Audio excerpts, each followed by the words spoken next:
Сілям алейкум, вітаю! Напередодні Дня кримськотатарського прапора ми знову на вулицях столиці, щоб запитати у киян, чи впізнають вони один із головних символів кримськотатарського народу. Це кримськотатарський національний прапор. Це кримськотатарський. It's the colors of the Ukrainian flag. It's obviously not. It's not the modern. Is it a region of Ukraine?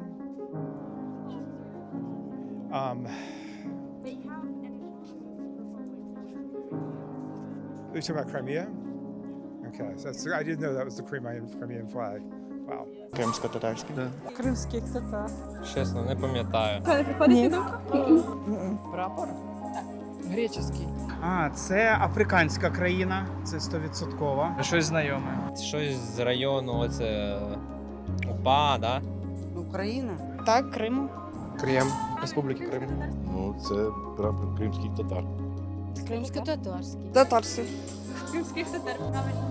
Да, точно. А цей знак це там Значок, да. А, точно. Ну так, будемо знати. Як? Запрошуємо вас разом відзначити День кримськотатарського прапора 26 червня о 16:00 в Національному музеї архітектури та побуту України. Побачимось!